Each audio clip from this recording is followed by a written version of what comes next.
Welcome to the Lift Your Story podcast with guest Jeremy Nunes, comedian and author. Hi everyone, I'm LaurieAnn. I am that gal from Milton, Ontario, Canada, and I'm with... I am that guy. I am Roy Miller from Dallas, Texas. Welcome to our Lift Your Story podcast. This episode, we're pleased to have Jeremy Nunes, and he is a comedian and author. And thank you so much for being with us today. Well, thanks to both of you for having me. I am excited. Okay, Sorry. Jeremy, I've got to ask this question first. I mean, I know you're a stand-up comedian, but I've got to go to the mayor. Okay. So, and what was your slogan? Put a joker in office, or what was your campaign slogan? Yes, I ran as a joke, thinking no one would take me seriously as a stand-up comedian. So my campaign slogan was "Put a real joker in office." And I was like, no one is ever going to vote for this guy, but they did, and I won with 80% of the vote. Wow, that's pretty incredible. 80%. People needed to laugh for a change, right? I guess the joke was on me, though, apparently. Yeah, so you didn't really think you'd get it, right? Well, no, of course not. I was running against a guy who'd been mayor for like 20 or 24 years, something like that.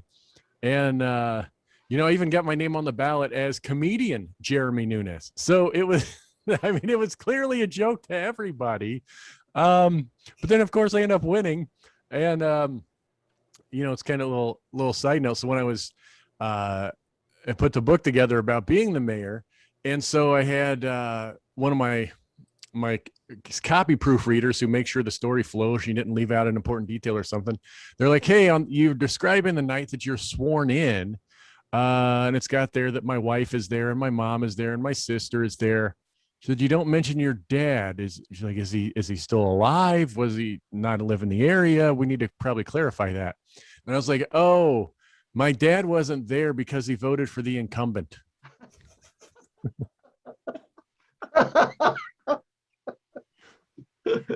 Oh, that's hilarious.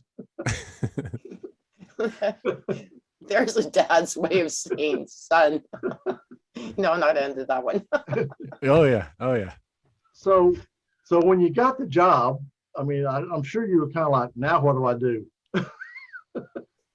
Well, yeah, that was sort of the first thing. And that was kind of, so the night I actually go to be sworn in, the incumbent's there. He literally hands me the keys to the city, the key to every single building the government owns, and I was like, do I even know what I'm in for here? And he's like, no, you're about to be sworn in to be sworn at. And that was pretty accurate. I learned a lot of words that I didn't even know were swears. So that's good. So in your stand-up, you said that you sent your dad a $300 fine. Yes. Is that real? Yeah. Okay. So I can tell you've done your homework, Roy. I appreciate that. Yeah. So the story is, I win this award for being one of Illinois' most ethical mayors. And it was because I issued a fine to my parents. And what had happened, my dad called me when he found out I sent him this fine. He's like, Jeremy, why did I get this fine in the mail? And I was like, well, your grass is too high. You have to mow your grass. He goes, Jeremy, you mow our grass. I was like, well, you should have called me sooner. Because now you owe the town $300 and me $50 for mowing your grass. Next time, vote for me. Yeah. Yeah, that'll teach you. Oh man, that's great. And do you have any can you give us one little interesting story that happened to you as mayor, other than that? Yeah, so there's plenty.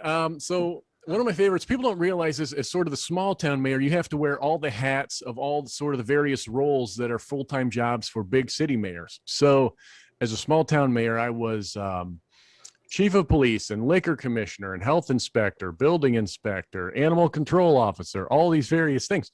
So we had numerous abandoned houses, and I know, hard to believe, plenty of abandoned houses in a small town, but there were. And so had a guy next door to one of these abandoned houses kind of reach out to me and it's like, something stinks in there. Something smelled. We knew something smelled about this house. Well, we figured out there's a family of skunks living in the basement of this house. And so he's like, you're going to have to go in there and get those skunks because you're the animal control officer. And I was like, well, if necessary, I'm able to call in the county animal control. So I'd prefer to call them. And he's like, nope. And you're chief of police. You could go in there with your gun and shoot all the skunks. And I was like, I'd prefer not to do that again. I'd rather just call county and let them handle it. And he's like, well, my taxes pay for better. And I was like, I hardly think you pay your taxes. Well, I saw LaurieAnn's trying to hold in her laughs. You can let him out, LaurieAnn.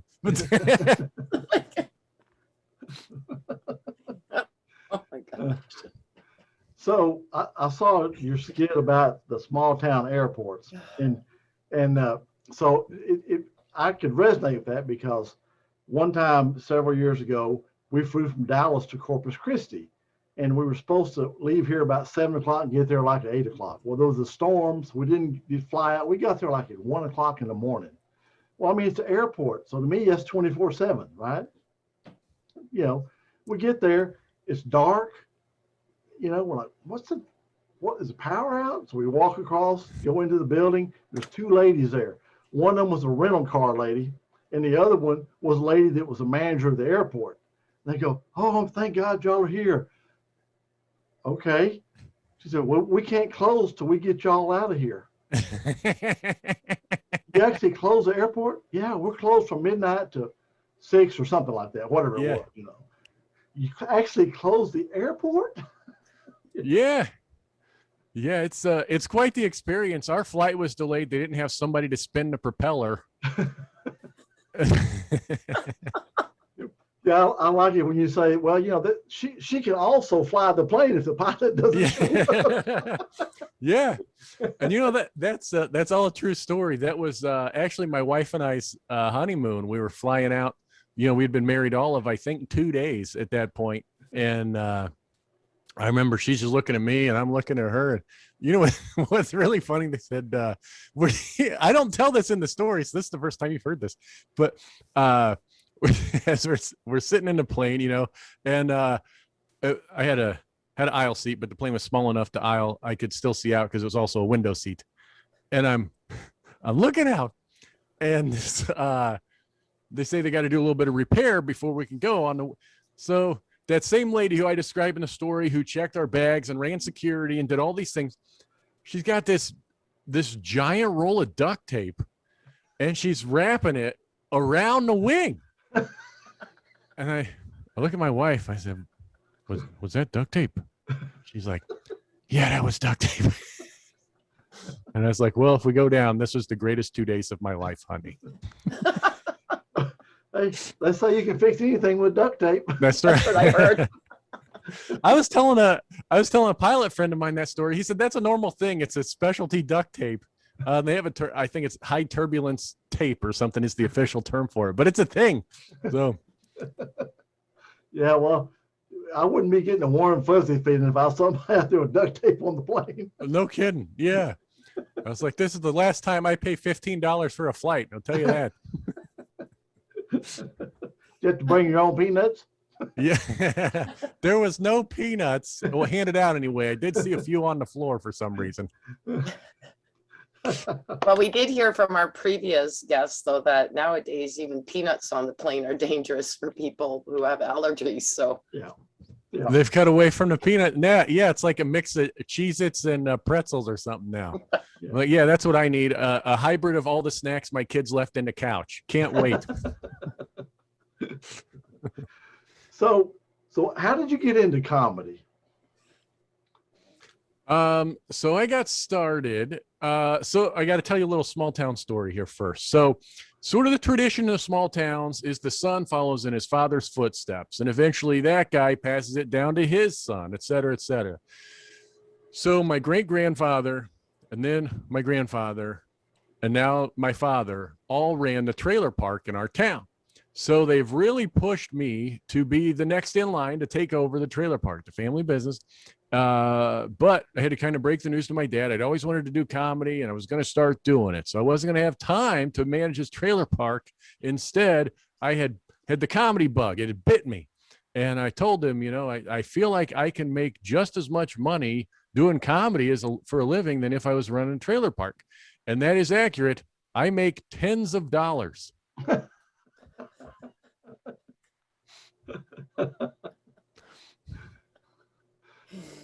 But you have all the fame, but not the fortune, right? Well, I guess so. Yeah, because people say, I talk about the book has hit the Amazon bestseller list, and a lot of people say, "Well, I've not heard of you or the book." And I'm like, "That's all right, because nor has anyone else." So question. Did you make more as a mayor than you did running the trailer park? You know what's funny? So I live in the same county as Springfield, Illinois, the capital. So the mayor of Springfield, Illinois, that's totally a full-time job, of course. But all the other towns in the county, with governments range from 500 people up to there's some that have 10,000, 12,000 people. I made $300 a month as the mayor. And other than the city of Springfield, I was the highest paid mayor in the county. Anytime I went to the county mayor meetings, they'd be like, "Hey, it's Donald Trump."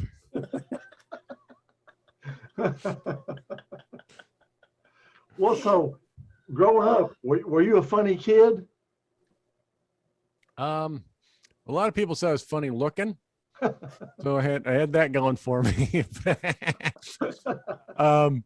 Well, I was, but not to the point that I was doing it in front of everybody. I had my sort of circle of friends. I was the funny guy in the circle of friends, but not in front of the whole school. We always had this. We had a class clown, and anytime I'd kind of expose my humor to everybody, they'd be like, "Stop trying to be like Dennis." And I'm like, "Oh, we're only allowed to have one funny person in the area." And they're like, "Yeah." Oh. So how big was your graduating class in high school? Like 25, 50, 1,000? What? Oh, you're close with the first guesses there. I graduated with 42. It's really interesting. So the 42 in my class, we had consolidated 3 small towns, about 500 apiece. And when I moved to Chicago after I graduated college to break into the comedy business, more people lived in my apartment building than lived in my hometown. That's how much of a difference it was. And I did not run for mayor of Chicago, though. Yeah. Though, I don't know if LaurieAnn will know this reference. Roy, you probably will. A lot of people ask me if I will run for governor of Illinois. And I say, I could probably do a good job because it's considered a good job in Illinois if you're governor, as long as you don't go to jail. Exactly. I was going to say, if you got that award, there's no way you could be the governor or the mayor. Oh, yeah, sure. Yeah, LaurieAnn, if you don't, like 4 of the past 5 governors of Illinois have all been imprisoned. Oh my goodness. I mean, I know what a governor is. I lived in Reno for 3 years, so I know the system, but I did not know about that. So thank you for clarifying that for us Canadians up here that may not know that. Oh, yeah. And, if you got to explain a joke, it was a good one. Yeah, so it was quite a shock going from your small. Well, I guess Springfield's probably a pretty good size, but I mean, from going to where you grew up in Chicago, that had to be a pretty eye-opening experience. Yeah, it, like I said, very, very different. Even just from how I lived, I went from a house to a 1-bedroom apartment that was maybe I don't know, maybe 20 by 20, 400 square feet, something like that, and didn't know a soul up there when I moved up there, and of course left. And I bet now I know 200 people that are happy I left. So when you got started, did you just go to open mic nights? I mean, how did you actually, quote, break into comedy? Yeah, so that's sort of the general process, I guess, is you start out the open mics. and then maybe, the manager of one of the clubs that you're doing the open mics at thinks you're good enough to host, and the host usually only performs maybe 5 or 10 minutes. You do a little of that, you get to know a few other comedians, and maybe some of those comedians are putting together a show at the Moose Lodge or the Elks Lodge or something like that. So you do a little bit of thing there, and eventually the 10 minutes builds, and you can be what they call the middle or the feature act, who does about a half an hour. And eventually kind of build up enough that you're recognized enough to be able to carry the headliner spot of the show, which is, depending where you are, 45 minutes to an hour. So little at a time, you just kind of build your way up. So that's a lot of hard work, though, because we did have a couple of comedians on previously. We had one of them is our Canadian, Mark Breslin, who owns the Yuck Yucks chain. And they were talking about the you only have so much time, and in a lot of places they'll cut you off, and you have to have that time for your punchline. And I mean, apparently it's a lot more difficult than a lot of people think going up there. First of all, you get your hecklers and stuff, but even the timing itself. Sure. Yeah. So one of the things I do now is I'm regularly trying to give guys opportunities that I didn't get. So if I see some guys that are kind of up and coming, I'm like, I bet that guy could do 10 minutes and host a show I'm at, or I bet that guy could do 30 and host. So I had one guy, he was very new, and boy, he had a heckler. He had a heckler right away, and handled it fine. But he was supposed to do, I think, 5 minutes. He ended up there for like 22 minutes, and in the comedy biz, you're flashing the light at him, and people are holding up candles in the back and everything else. And, but I am married. My wife will be mad to know I'm not wearing my ring. But so, so you're flashing the lights and holding the cameras up and everything else. And eventually gets off the stage, and he's like, "Oh, did I go a little bit long? And so you give me the light." I was like, "Yeah, man, you broke 20 minutes. You're supposed to do 5. And he's, "Oh." And I said, my tip to you, I'm not mad. My tip to you, though, just be aware when you get the heckler and you start doing audience interaction, it ends up taking far more time than you actually realize. A lot of guys, they'll get to, you generally know your story, how long your story lasts when you're talking about it. So say, oh, like the small town airport, I think is probably about 3 minutes if I do that word for word. Well, if it gets interrupted, it's going to be 5. You know what I mean? And if my next story gets interrupted, now I'm 3 minutes over what I planned or whatever. So that really comes into play when you're at especially a comedy club is doing 2 shows. That first show has to end on time because they got to get those people cleared out, and the tables wiped down, and the chairs cleaned, and all that stuff. And that's a business. So if you don't follow the rules, they'll kick you out. It works for marriage too. Well, I saw Tim Wilson. I saw a deal he did, and he had a heckler, and he said, "Ma'am, you do not want me to stop my show and address you." And I mean, just the way you said it, she shut up. Yeah. Because evidently, if he gets on you, he don't get off of you. It's brutal. Well, and see, that's the thing. A lot of, it's generally people have had a few too many drinks and they want to say whatever they want, generally. See, what a lot of people want to hear a heckler story, the heckler, the person that's yelling, "You suck." That is so rare. I think I've experienced that once in my 20-year career. But what you get a lot of is people who want to be part of the discussion. So, like if you say, "Oh, man, I was at McDonald's the other day," and then somebody from there, "I was just there too," right? You're like, nobody cares, right? So, right? Do you still have a Big Mac with you? Shove it in your face. You know what but so it's stuff like that. You're like, "Okay, sir, thank you for telling." And then I can go, "Yeah, I love the fries." You know what I mean? So those are the people that you're just like, "Shut up." And then eventually it's keep going and going. So if you kind of have to go at them a little bit to kind of get them to recognize, 9 times out of 10, if you go at them mildly a couple times, they usually kind of back down. Every once in a while, though, they just don't want to. And then, like what Tim Wilson did, you have to sort of let it get to the point that the audience is fed up also. Because if you go after them too quick, then the audience flips on you. Oh, that wasn't necessary. You know what I mean? Yeah. So like, what's the traditional sort of stereotypical comedian comebacks that, well, I don't go to the brothel and tell you how to do your job, right? So, so if somebody yells something one time, like, I went to McDonald's too, like, yeah, lady, go back to the brothel where you work, right? A lot of people are not going to like that if you just go right at them right out of the gate.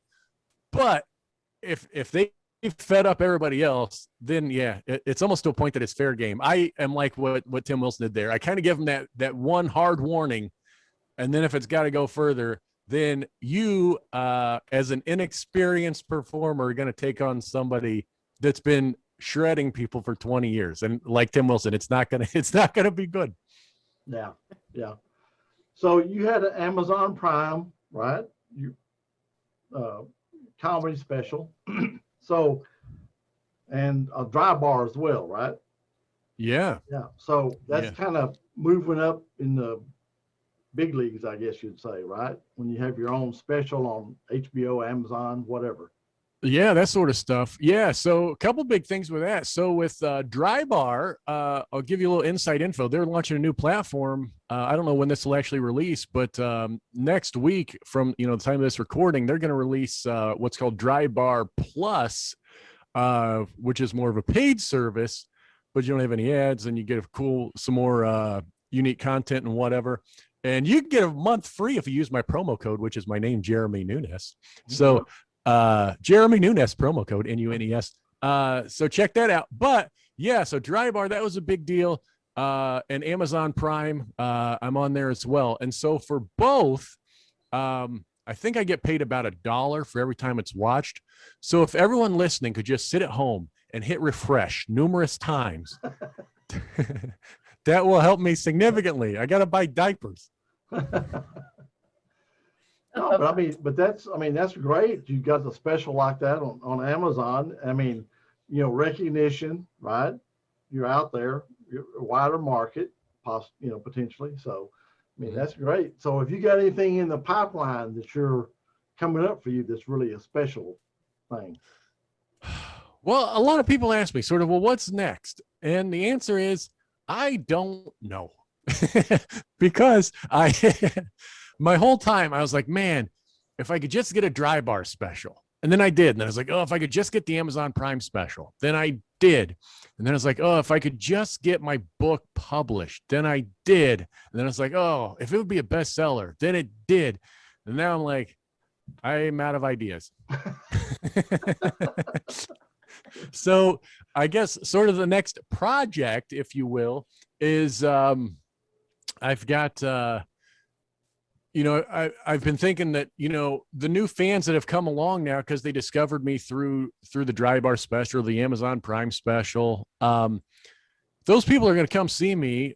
I don't want them to come see me and I'm telling the same jokes and stories that they've already seen. So I've been really working hard to transition and turn over a full hour show, which is much harder than you would think. It takes the average comedian about 3 years to turn over one. And I lost a year because of COVID. I couldn't test my stuff anywhere. So a little behind there. And then now my calendar is full. So I'm trying a little at a time to turn the show over. Might have some TV news stuff in the works as a sort of a political comedian commentator type thing. So we'll see. More to come. That's all I guess. It's funny you mentioned, how hard it is for material and stuff. And I saw a thing with Jerry Seinfeld, and he said that, his deal was write one joke a day. Write one joke a day. I mean, that was when he was getting started, trying to write a joke a day. And what you think, well, how hard is that? Well, evidently it's pretty hard. Yeah. And really on average, about 1 in 10 it ends up actually being funny. So you'll know, like even, professional writers that write for the late night shows, they're generating 20, 30, 40, 50 jokes a day to pitch to the host to use. And then eventually from there, only a handful are even good enough to be on the show. So yeah, even at one joke a day, at 10%, you're looking at roughly 36 jokes that work. And then that's only a half an hour. If you assume each joke's about a minute, you got to have a half hour of an hour show. And I'm no Jerry Seinfeld. No, but I mean, it's just. You actually know him? What's that? You actually know him? No. I said, But here's the thing. I was actually thinking that it's funny when Roy brought up Jerry Seinfeld. I'm thinking, well, that could be your next thing. Have your own sitcom. well, I think it'd be great. I do know of a production studio that has at least taken a look at the mayor story. So we'll see. And a lot of people are like, well, what would you do if some studio offered you money to purchase the rights to do a movie based on your story? If that happens, you will never see me again. Yeah. What would you do? Retire immediately. Oh, yeah. That's awesome. Well, I don't know though. Being mayor, I bet you'd have a lot of good content for like a sitcom though. Yeah.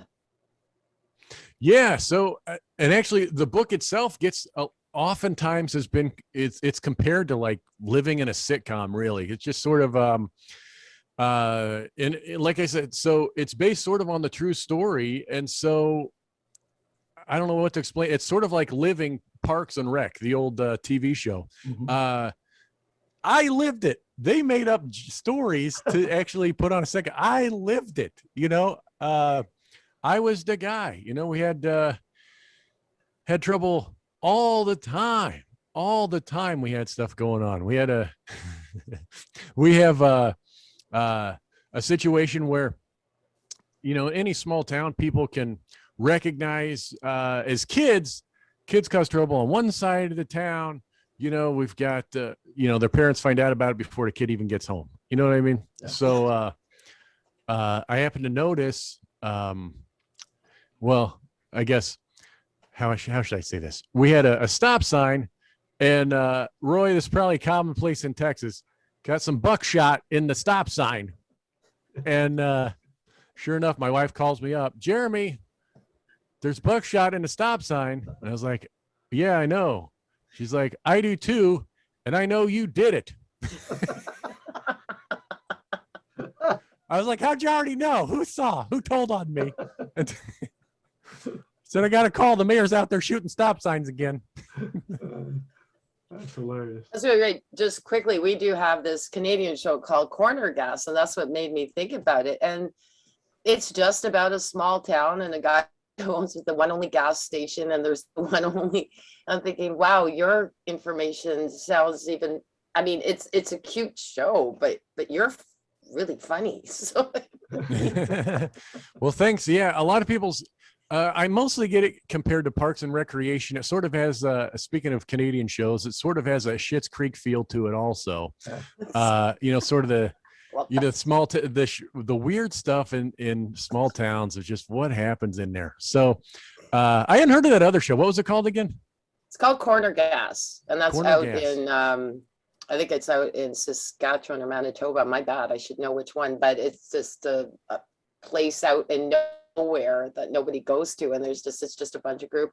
It's cute. I watch it, and it's different, but I mean, it's not like Schitt's Creek. It doesn't have like all these big actors or actresses in it. That's what I think makes it so kind of cute, is that they're just kind of locals, I think, that actually came together and put it together. But it's been on. They even went animated with that too, so interesting. It does sound familiar. I'll have to check that out. Corner Gas. If they got some funny stuff, I'll steal the jokes and use them myself. And I did live in a small town for 3 years, and then another year in a different small town, and so I totally get it. The one we did have one stop light in the one town I lived in. Oh wow! So that must be. We actually had a city. light. It wasn't just a stop sign. So. Oh yeah, we don't have a single stoplight in our town. So, every once in a while, if the stop sign gets knocked over, somebody's gonna go out there with a red flashlight and just kind of flash it a little bit. So, this is great. So, Jeremy, how can our listeners reach out to you?